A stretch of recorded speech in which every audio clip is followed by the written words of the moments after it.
Welcome to Conversations with B'nai B'rith International. I'm CEO Dan Mariash. Thanks for tuning in today. According to Rabbi Hanoch Hecht, the way Jews prepare and serve their food has a higher and deeper meaning than just physical sustenance. Fittingly, the idea for his new book, A Kabbalah of Food, Stories, Teachings, Recipes, came over lox and bagels one Sunday morning while studying Kabbalah, the mystical part of Judaism. One of Hecht's students suggested he, as a chef and a religious leader, write a book exploring exactly what they were doing, eating and spending time in an atmosphere of spirituality. Well, the idea didn't come out of nowhere. In 2016, Rabbi Hecht became the first rabbi ever to compete on the Food Network's Chopped, appearing with a priest, a nun in training, and a pastor. He's made latkes on Good Day New York and has taught kosher cooking at the Culinary Institute of America. Now the leader of the Rhinebeck Jewish Center and director of Chabad of Dutchess County, New York, Rabbi Hecht still finds time to flex his culinary skills, including for his 7 children. We're lucky to have him with us today. Otherwise known as the 6-Minute Rabbi from his 6-Minute Rabbi Torah classes, Rabbi Hecht and I will talk about his book, A Kabbalah of Food, how food and rituals are inexorably linked in Jewish culture and religion, and the unique experiences and challenges of being both a religious figure and a professional cook. Rabbi Hecht, thanks for being with us today. Thank you for having me. It's an absolute pleasure to be here. I am a big fan of yours, and of course, everybody knows the work that B'nai B'rith does throughout the entire world. So we're very, very grateful for your work, and I'm very, very grateful to be here this morning with you as well. Well, thank you. Well, before we delve into your book, let's briefly talk about Kabbalah, one of the foundations of your book. Tell us about it and the significance of it and why you chose to incorporate it into the book. You could have done a recipe book. You could have talked about, here's Jewish food and how to prepare it. But you chose to bring in Kabbalah and Jewish teaching. So tell us about that. So Kabbalah in general, for those that are not familiar with it, is basically the mystical teachings of Judaism. Judaism has many different facets, and one of those facets are the mystical teachings. And it has to be specifically today's state of mind that we have to engage Judaism on every level. We have to engage Judaism on a mystical level as well, a greater dimension in spirituality. The challenge that I find is that we have this belief that in order to be spiritual, in order to be godly, one has to remove themselves from the physical world, go out on hike a mountain, sit on the top of a cliff, and meditate, and that's how one attains spirituality. But I think if one studies the Kabbalah, they would understand that the exact opposite is true. Of course, there are times for meditation. Of course, there are times to hike a mountain and be mesmerized with God's creation within nature. But the real way to attain the highest levels of spirituality is through the physical.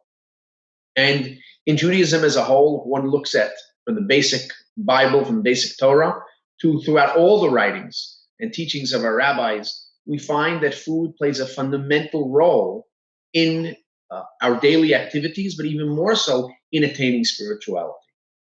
If you want to talk about the temple and the sacrifices, or if you want to go back even earlier, the second of our forefathers, Yitzchak Avinu, Isaac, feels that he's on his deathbed and he wants to bless his son. And what would you think one does in order to prepare to yourself to bless your child before you leave this world?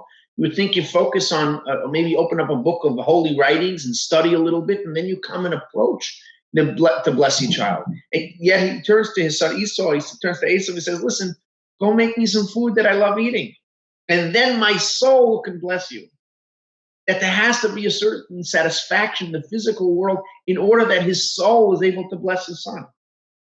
So we find on one hand, one has to study Kabbalah, but on the other hand, in order to attain the highest levels of spirituality, I believe that's through embracing the physical, through embracing pleasure within this world. And one of those pleasures, and one of the parts of that is food in particular. An instrumental figure in the concept of Kabbalah and studying Kabbalah was the founder of Hasidism, the Balchemtov. How did he change Jewish thought and tradition? So I think in order to begin with the Balchemtov, maybe is not the right point to begin. I think the correct place to begin is with Rabbi Isaac Luria, the Arizal.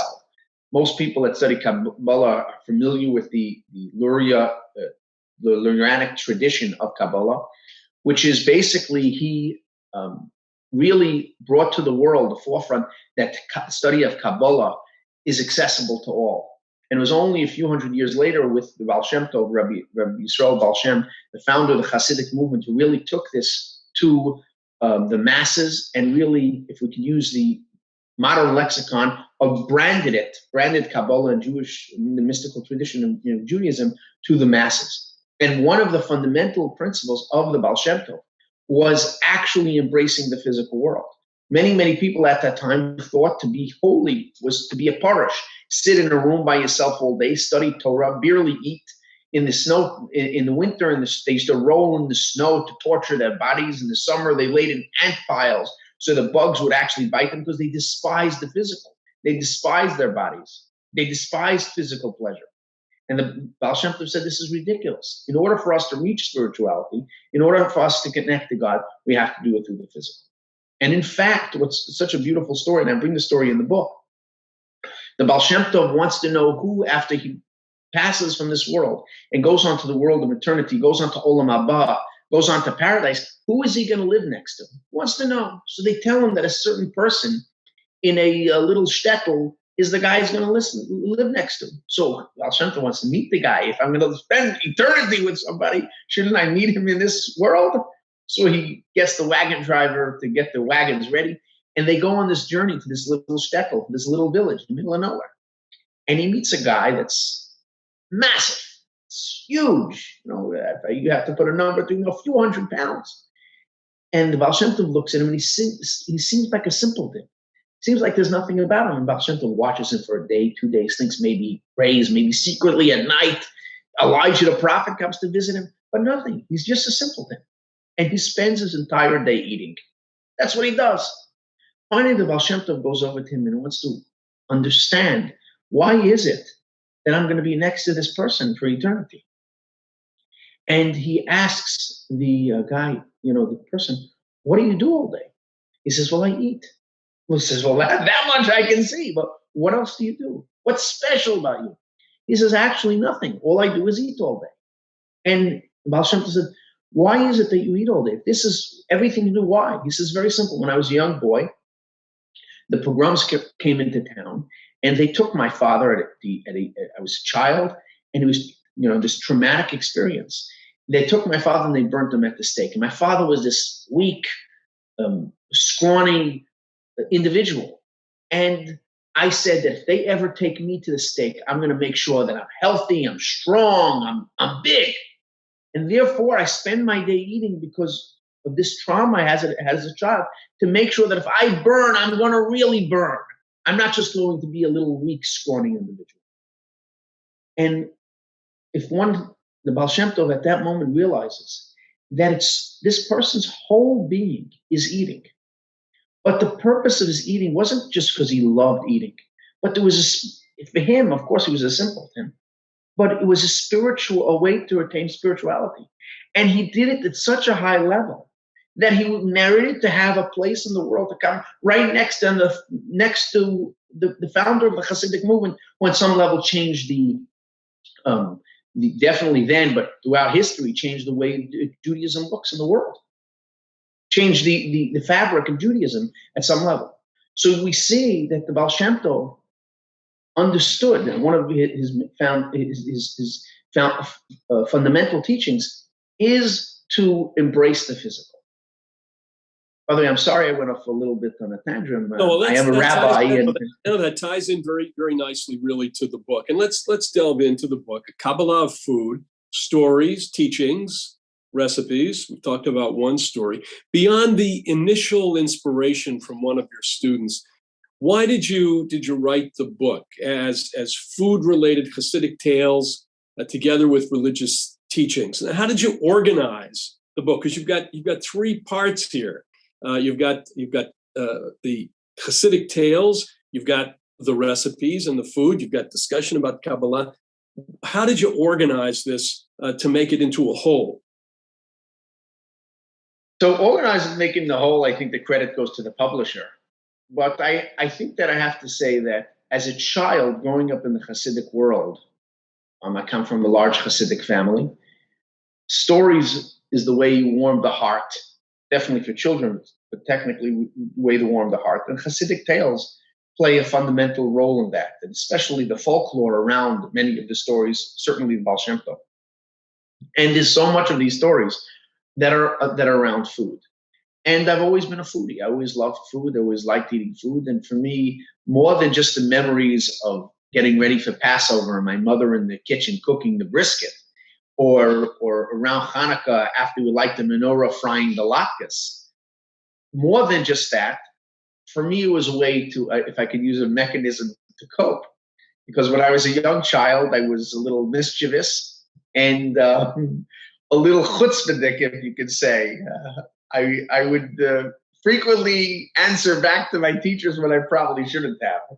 And one of the ways, at least then, going back 35 years ago, one of the ways of dealing with kids today, we're a lot smarter and a lot more educated than how to educate, have a proper education system. But they would send you out of class. They couldn't deal with you. All right, go into class. But if you were in the hallways, this was pre-video cameras, the principal roamed the halls, and you get caught by the principal. He'd bring you into the principal's office and he'd call your parents. That is never a good thing.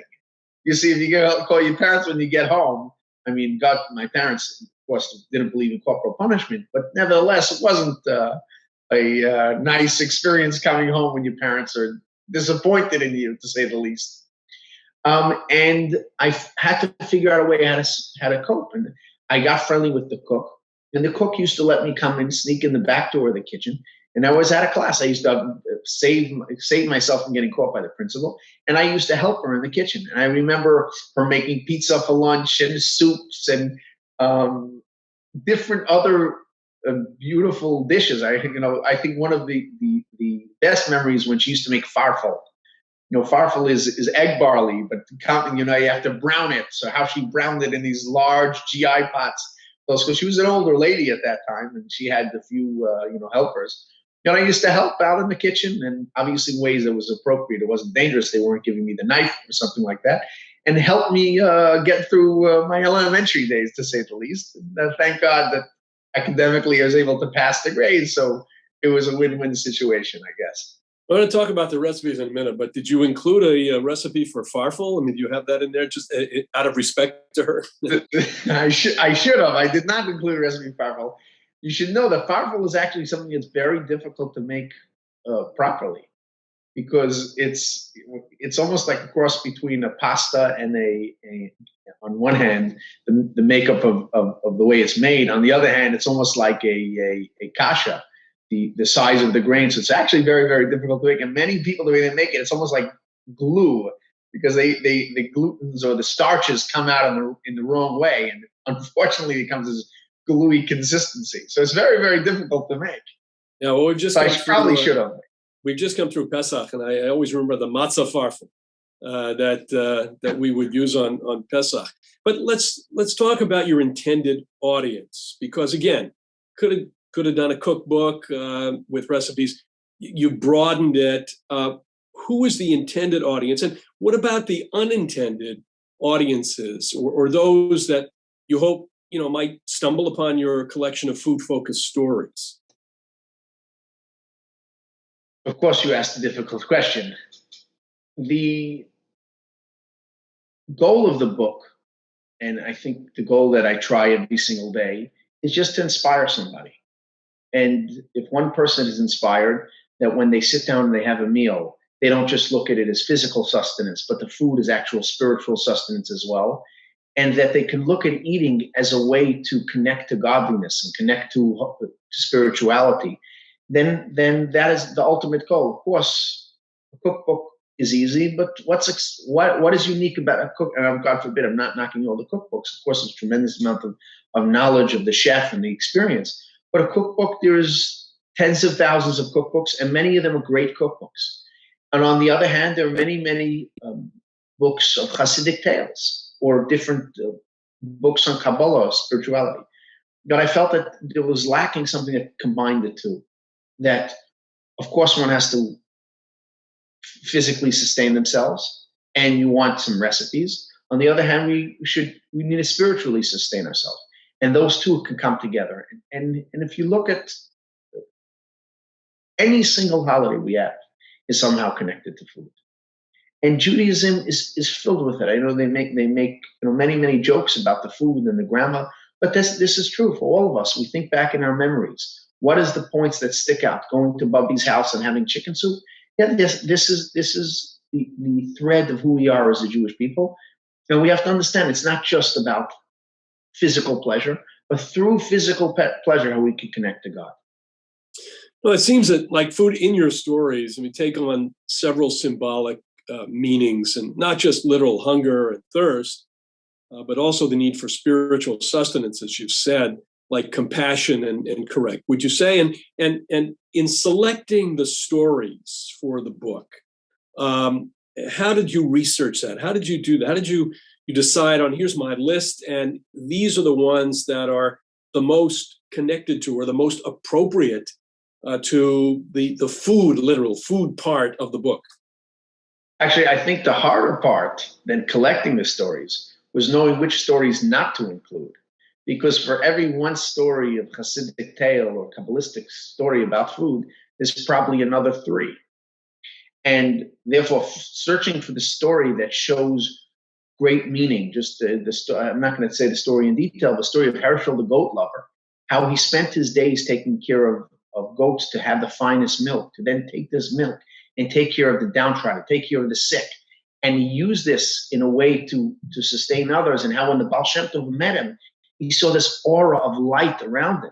And he thought he was one of the 36 hidden tzaddikim, the hidden righteous people that the world sustains itself on, spiritually speaking.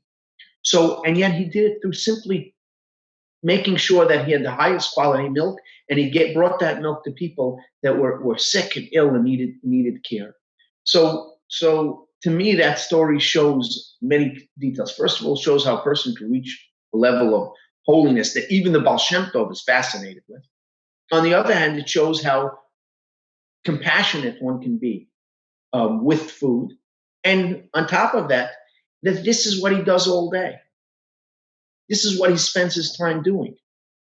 And nevertheless, with, what I would think meager, meaner, small daily activities of feeding your goats and taking care of a few goats, I would think that maybe the person is, what is he doing? So he's a waste. Especially in American way, he has to be big, he has to be accomplishing the whole world, he has to, run a massive company. And yet he reached the highest levels of spirituality through living a simple life and making sure that the quality of milk he had to take care of the downtrodden was the highest level.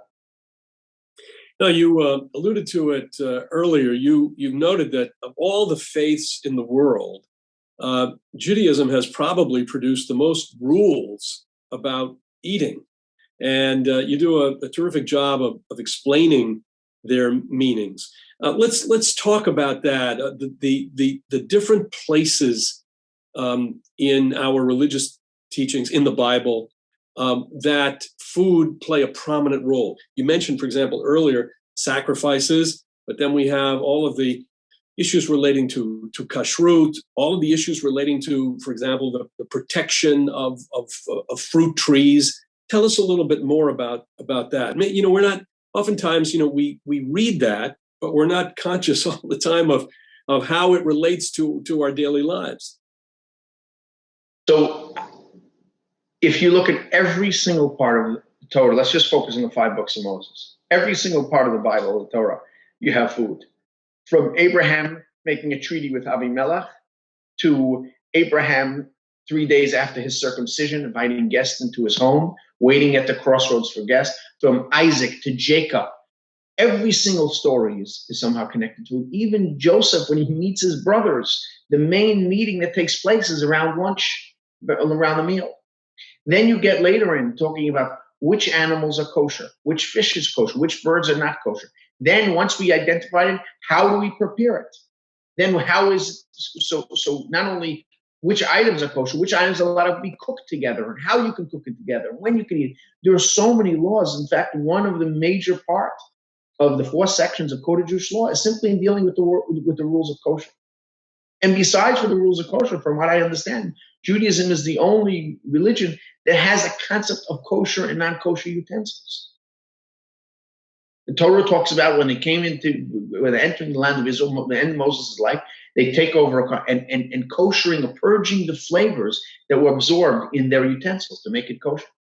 So we find this fascinating thing that kashrut is a major role. And then you have the whole concept of sacrifices. Sacrifices you can eat, who brings it, when they bring it. I mean, is it from a sacrifice from flour? Is it wheat? Is it a sacrifice from barley? And all these details of kosher. What's very interesting is one of the ways of identifying a kosher animal, or both the ways, is the animal chewing its cud and split hooves.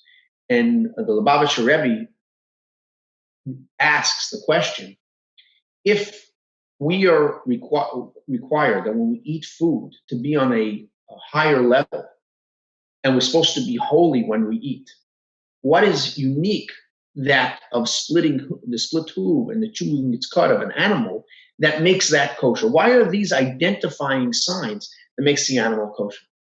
And he explains that many times a person has a blockage between his animalistic side and his godly side. He's constantly a struggle between spiritual and physical, between physicality, materialism, and spiritual. And he has to make sure that divide is totally split. Just like an animal's hoof has to be totally split in order for it to be kosher. If it's even half split, like a camel, it is not kosher. So too, your spiritual and your physical have to be totally one, and they can't have a separation dividing them. And then he says the concept of chewing its cud. What is it? The animal cannot process the grass. So he chews it with one set of teeth, goes down into one stomach. He regurgitates it, chews it again and again until he's finally able to digest it. So too spiritually, many times we are faced with a certain spiritual challenge, and we think we accomplished it. We passed this level of challenge within our life. And yet the next day, or a week later, or a year later, you find yourself struggling with the same issue. The answer is that one has to go back and re-elevate this struggle, this challenge that a person is faced with. You have to regurgitate it. You have to chew, like the animal chews its cud. You have to do it again and again until you totally refine yourself in the process. Of course, yeah. Oh, go ahead. Yeah. We could analyze every aspect of kashrut, of why that's important, of what is unique. Besides for looking, why does it make an animal kosher? How does that relate to me, right? The concept, the word Torah actually comes from the terminology of hora'ah, instruction. So we have to look at the things in Torah, besides for following the legal aspect of kashrut. What is the instruction into my daily life? How does that make me a better person? How does that make me affect my surroundings in a way of making it a better place, a better world and a better place to live? Were the recipes in the second part of the book, many of which offer delicious recipes using a few simple ingredients, which is always good because you have them in the house, in the kitchen. I see you're sitting in your kitchen. Was it a collaborative effort? You mentioned the cook in your yeshiva. Were these recipes that you collected over time? Are these some of your own? How did that work? I think what was the process of deciding I got to have X number of recipes to get into this book? I'm going to choose the following. So I guess it's, like everything else, it's a process. There are recipes that my grandmother made, and how can you not include your Bubby's potato kugel recipe? And on the other hand, there are recipes that I cook in our home for my kids, or we have a Kabbalah bagel breakfast every Sunday. In fact, I know that it's not a food show, but I prepared this morning. I don't know, can you see it? I made some bagels, and I have the dough over here as well. If you want to see, there's two ways to make bagels. When I grew up in Brooklyn, on every corner there was the hot bagel stands. They barely exist today. These little corner stores. I don't know. Are you from Brooklyn? No. No. Far away from New Hampshire. Oh, New Hampshire. In Brooklyn, when I grew up, practically every corner had a huge sign, hot bagels. You went inside and there was an old timer, making bagels. And so for me, a bagel was, a big part of growing up. And, taking the city bus to yeshiva, you would stop off at the bagel shop on your way there to get a nice bagel, hot bagel with cream cheese. So now today, first of all, those stores don't exist. And certainly where I live, it's difficult to get a good bagel. So I make bagels on Sunday morning, and I get to make it with my kids, and we love making it together. So for me, besides for the aspect of the recipe itself, there's also a special family part to it as well, that I get Sunday morning with my kids. My twin daughters come into the kitchen and we make bagels together. That itself is a special thing as well. And actually in the book, not to get all foodie, I actually bring the Montreal bagel style recipe, not the New York style bagel recipe. Now this is one of the most famous arguments in the Talmud. Which bagel is better? Is the Montreal style bagel better, or is the New York style bagel better? The truth is that they're both great. They're just a little bit different. Whereas the reason why I use the Montreal style bagel is because it's a quick rise. The water uses warm water, and therefore it rises quickly, and therefore it's easier for someone to make. The New York style bagel, you use freezing cold water, and it's got to rise overnight. So if someone's making it, it becomes more a bit, as my mother would say, a big pachka. It's a little bit too complicated to do. Of course, there's other differences. The Montreal bagel, they put in an egg, so that it's a little bit chewier. So there's differences in the recipes, but generally speaking, it was a little bit easier than the New York style bagel, and the process is shorter. Well, I think you've got a little demonstration for us, but I want to, before we do that, it's interesting to say about arguing between New York bagels and Montreal bagels. I remember in graduate school seeing my first debate over the latke and the hamantash. There was it's interesting how we take sometimes our intellectual differences and we translate it into food. But before we do the demonstration, you appeared on the Food Network's Chopped. That's a pretty important place to be. And of course, we don't have the overhead cameras and all the other things that food shows have. But just tell us for a moment about that experience, because those audiences are really tremendous. People watch it. They like that kind of program. What was that like being on that program? The truth is that when I was going into it, I told myself I need to focus on two things. Number one, making a good showing. As a rabbi going on national television, a television show, a cooking show, you have to make sure that you represent the Jewish people in a good and dignified manner. That's the most important thing. The second thing is, this will probably be once in a lifetime experience. Enjoy it. Have a good time, and make sure that you don't later say, "Oh, what I should have or could have done." And maybe I'm wrong, but I felt that on some level I accomplished both of those things. It was a tremendous opportunity.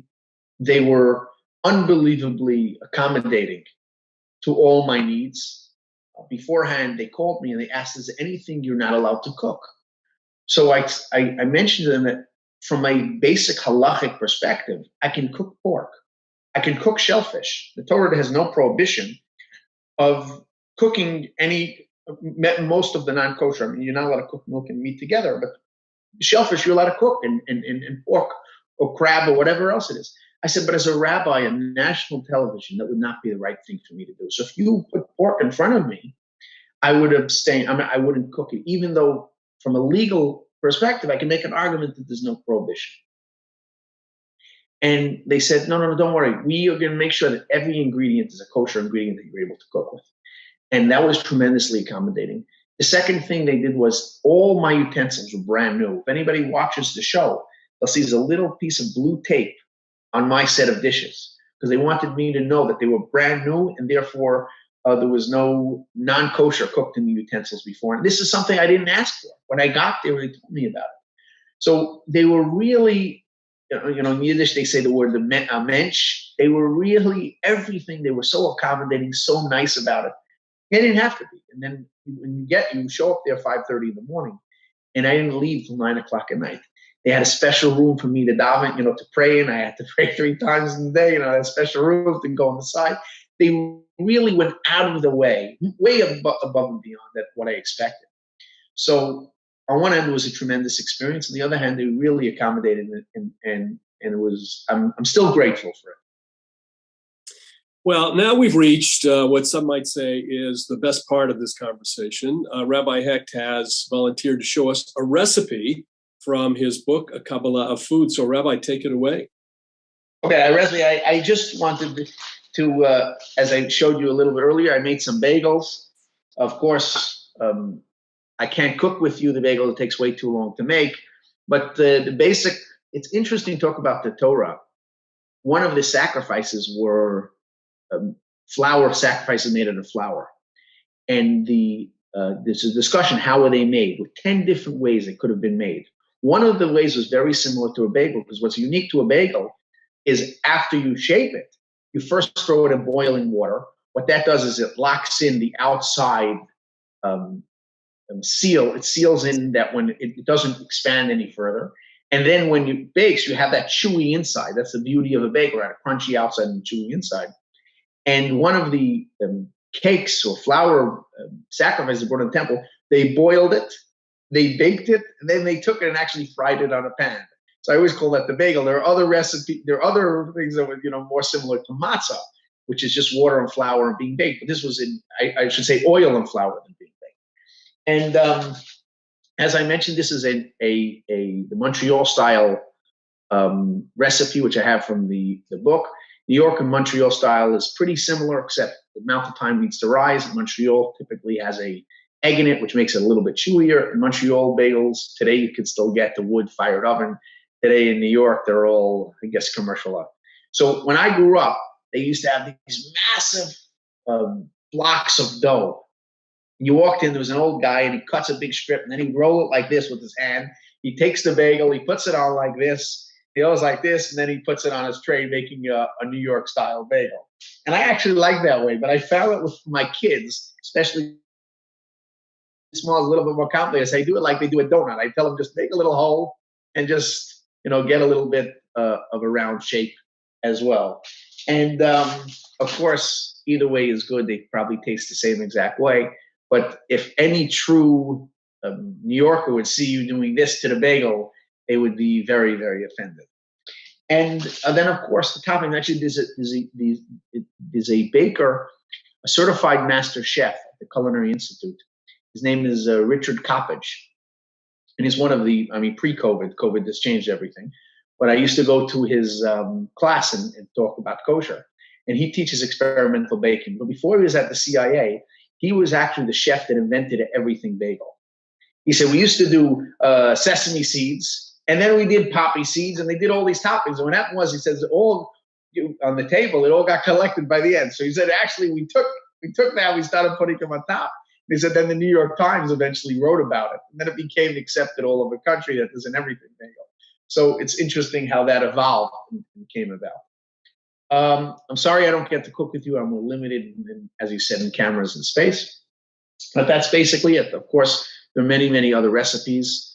And as I tell my kids, bagels are good once in a while. Today we have them once a week, and they actually are everything bagels. So, the book is A Kabbalah of Food, Stories, Teachings, Recipes by Rabbi Hanoch Hecht. It's available in store or online, wherever you purchase books. Rabbi Hecht, thank you so much for being here with me today and for bringing your passion for Jewish teaching and food to our audience. And of course, for the wonderful demonstration. It's been a pleasure. Thank you very much. A real honor and pleasure. Well, our thanks to Rabbi Hanoch Hecht for sharing his unique perspective on food and spirituality and for speaking with us about his book, A Kabbalah of Food. And thank you for tuning in to this conversation with B'nai B'rith. If you enjoyed this discussion, make sure you never miss a program by subscribing to the B'nai B'rith YouTube channel, liking us on Facebook, and following us on Twitter. And be sure to visit our website, bnaibrith.org, to learn more about our important work. See you again soon, everyone. Take care.